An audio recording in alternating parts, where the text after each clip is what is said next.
This is a story about 6 kids that go to detention, and the criminal, the geek, the jock, and the princess. This is the story of Breakfast Club.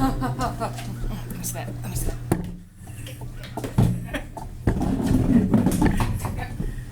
What? What is Tommy, do you this? see this? Yes. See this? That's my ear bleeding. What is this, by the way?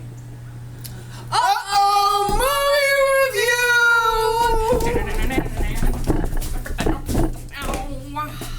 Well, so, Breakfast Club, what is this pile of crap?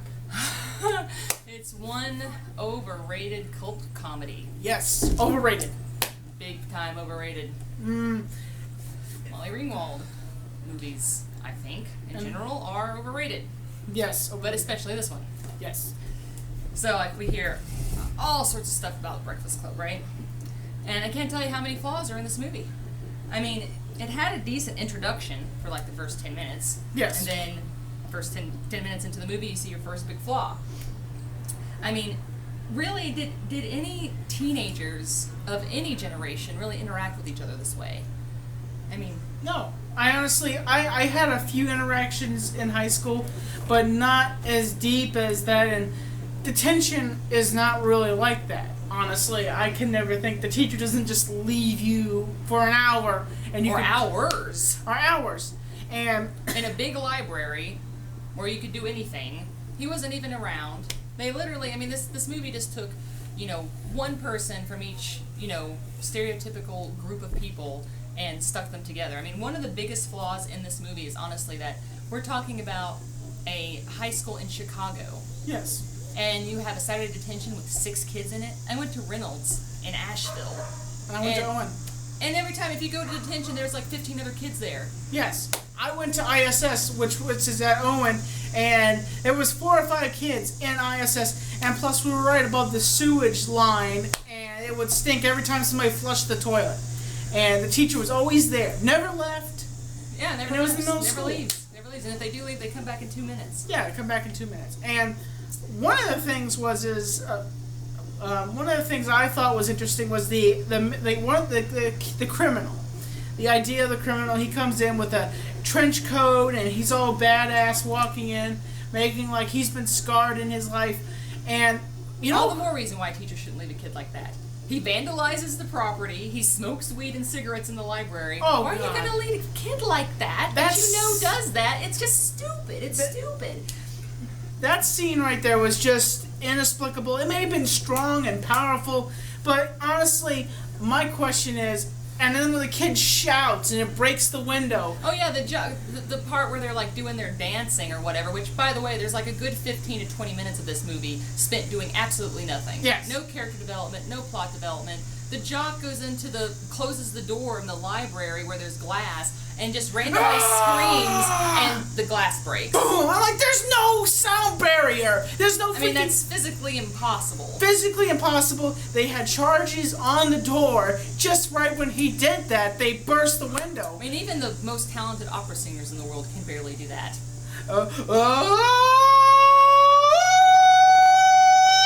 Thank you for the demo. Now the neighbors are going to call the police.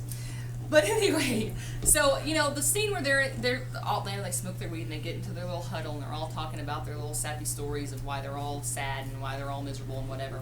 I mean, that part, there were parts of that where like, yeah, okay, I can dig it. But then it very quickly gets silly again. And it's like, okay, we had some good times and then now we're back to the crap again.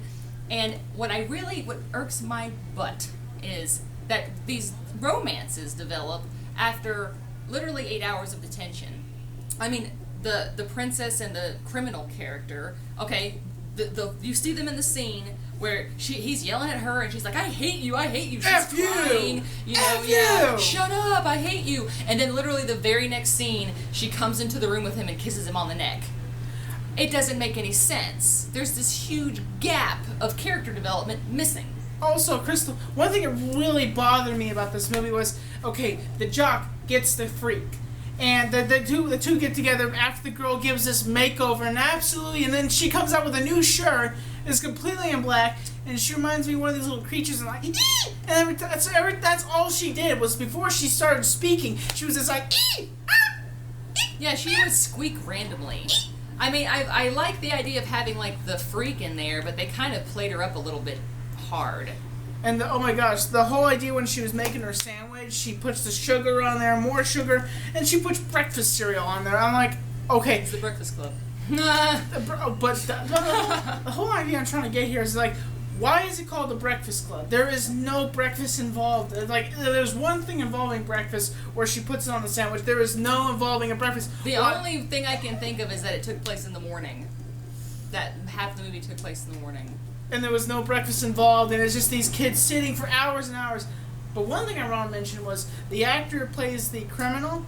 He reminds me. Cool. He reminds me of a kid version of the Joker. He would just sit there, and he's just like, anarchy this, anarchy that. Everybody gets up. Everybody has to get up. There's anarchy. Absolutely anarchy. Yeah, I mean, he was like his character was actually my favorite, and even he wasn't like.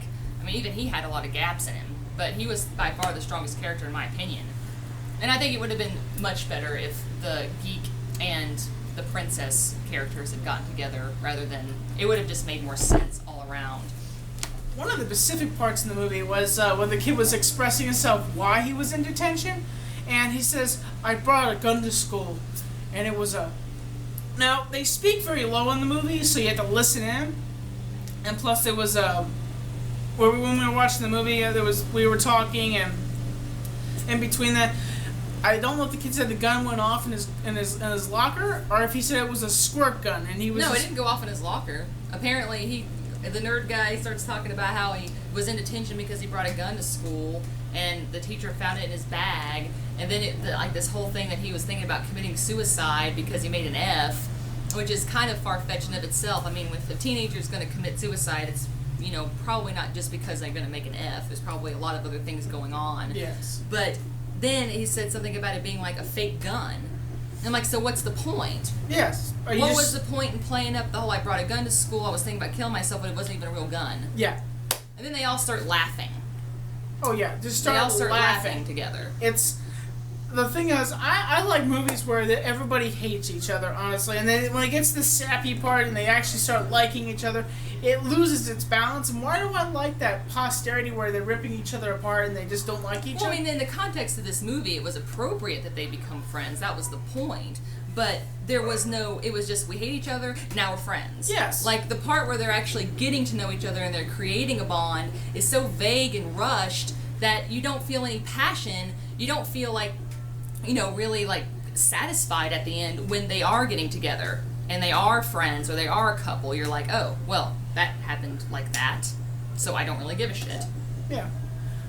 But the main thing is, the director who directed this film, he passed away a while back ago because he had cancer. I can't remember the name of the director, but he directed Home Alone. He directed Molly Ringwald movies. It shows you, people say that he's one of the most brilliant directors. He may be the most... People say that? I've heard that. I've heard people talk about he got an award. I heard he got an award at the Oscars because of his past films, and he even got an award, but his wife got the award because he had died from colon cancer. Oh. Well, I'd like to hear from the viewers of what if you like Breakfast Club, what do you like so much about it? Yes. I mean, I have met so many people that are like, Pretty in Pink, 16 Candles, Breakfast Club, oh my god, haven't you seen these awesome 80s pop movies? And I'm like, no I haven't, I'll go watch them. And I haven't actually seen Pretty in Pink yet. But 16 Candles and the Breakfast Club, I'm like, I don't get it. I don't get it. I mean, I understand that, I wasn't like a teenager, I wasn't an adult in the 80s, so maybe I don't appreciate it because it's a couple of generations old, but still, I mean, a good movie withstands time. And there are awesome, like, Clint Eastwood westerns from the 60s and the 50s that, Quentin still... Tarantino, Pulp Fiction? Oh, and movies from the 90s and the 80s that are still good. This, in my opinion, is just not one of them. It's not one of them. Yes, but the idea of this whole movie is basically these directors got together and said, let's make a movie and involve kids wanting to be friends, but they hate each other, they're different brands, and let's push it together and make one crappy film. Let's call it Breakfast Club. And the whole ideal at the end, and what ticks me off absolutely is just how the geek gets screwed out of it. Now, now think about this. Chris Pirillo is a geek, and he has a beautiful wife. But think about this. If Chris Pirillo was the geek in this situation, he wouldn't get the girl at all. I guess not. No, because the geek is screwed completely out of this. What does that have to do with Chris Pirillo? Well, he's a geek. And that there's people out there that are geeks that are just absolutely screwed because they're not in the right position of being who they want to be. And it just tells you that how society forms around their ideals and their beliefs and forces the... Well, I mean, in this movie, it was even less likely that the little freak girl would end up in the romance because she barely even said a word the whole time. Nothing that she said added really any depth to her character. Nothing that she and the jock ever did really meant that they should be together. But the nerd, I mean, it's not really that the nerd didn't get the girl. It's that he should have, in the context of the film, more than anybody else because at least he said stuff. Yes. At least he actually did something and he knew something about his character. You knew nothing about her other than her parents ignored her and she was really, really freaking weird. That's all. The indemnification here is I guess the director wanted to give something to the geek, and he, for God's sakes, the guy doesn't get the girl, but he gets to write the letter, and everybody's just like, we're lazy, I'm a jock, I'm a princess. And he wrote the letter for everybody. Well, he wrote the essay for the whole group. And that was what was even more weird about it, is that the whole point in them having detention was that they were each supposed to write an essay. Yeah. And not only is the teacher not there the whole time, but he comes in at the end, after they leave, detention is dismissed, it's 3 o'clock. He comes in after the fact, after all the kids have left. He doesn't even show up to say, hey, give me your papers, to find the one essay laying on the counter, and he's like, oh, I'm so touched. Even though I've been treating these kids like they're a pile of crap all day. Yeah. And he even threatens the criminal, and he's like, come on, kid, people believe in me, you're a piece of crap, you're a piece of shit, and I'm Yeah, you're not going to better. be able to change a teacher's mind who has an outlook on kids in one-page essay. No, you're not. And the guy reminded me a little bit of Vince McMahon, honestly, because he had an outline of like Vince McMahon, but he's a completely different actor. I used to think that when I saw this movie. Well, I think we've said just about all we can say about this movie. I mean, if you like it, you like it. I am a critic.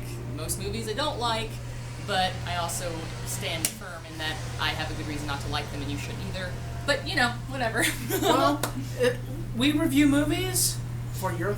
Because we have nothing better to do. Because we have nothing better else to do.